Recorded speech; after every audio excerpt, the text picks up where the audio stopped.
పల్నాడు జిల్లా పిడుగురాలలో ప్రజాస్వామ్యం ఖూని అయ్యింది.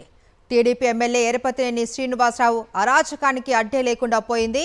బలం లేకపోయినా వైస్ చైర్మన్ పదవి కోసం ప్రజాస్వామ్యాన్ని ఖూని చేశారు.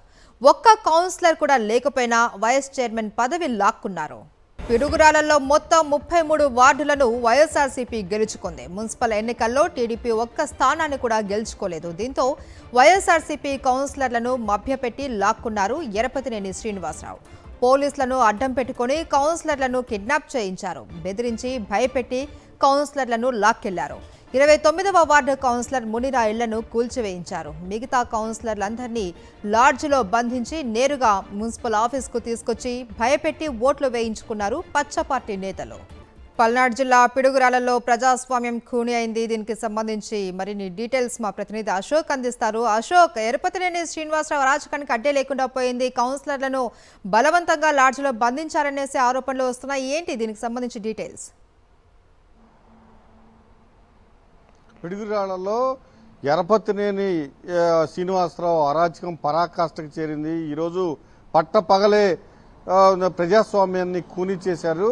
వాస్తవానికి పిడుగురాళ్ల మున్సిపాలిటీలో 33 వార్డులు ఉన్నాయి. గతంలో మున్సిపాలిటీకి ఎన్నికలు జరిగినప్పుడు 33 వార్డుల్ని వైఎస్ఆర్ కాంగ్రెస్ పార్టీ ఏకగ్రీవంగా కైవసం చేసుకుంది. కైవసం చేసుకుంది. ఒక్కటంటే ఒక్క సీటు కూడా తెలుగుదేశం పార్టీ గెలుచుకోలేకపోయింది. మొన్న సార్వత్రిక ఎన్నికల్లో భారతి అనే కౌన్సిలర్ను, వైఎస్ఆర్ కాంగ్రెస్ పార్టీ కౌన్సిలర్ను ఎరపతినేని శ్రీనివాసరావు ఆమె వైపుకి తిప్పుకున్నారు. అయితే ఏదైతే వైస్ చైర్మన్ ముక్కంటి అనారోగ్యంతో చనిపోయారు. ఆయన వైస్ చైర్మన్గా కొనసాగుతూ ముక్కంటి అనారోగ్యంతో చనిపోవడంతో వైస్ చైర్మన్ పదవికి ఎన్నికల నోటిఫికేషన్ ఎన్నికల అధికారిని జారీ చేశారు. అయితే ఈ నెల 3వ తేదీన 4వ తేదీన ఆ పదవికి ఎంపిక జరిగే ఎన్నికలు ఏర్పాటు చేశారు. ఆ నేపథ్యంలో ఎరపతినేని అత్యంత దారుణంగా వ్యవహరించారు. వైఎస్ఆర్ కాంగ్రెస్ పార్టీ కౌన్సిలర్లు ఎవరైతే ఉన్నారో వారిని భయపెట్టారు. పోలీసులను అడ్డం పెట్టుకుని కిడ్నాప్ కూడా చేయించారు. దీంతో 3వ తారీఖు వాయిదా పడింది.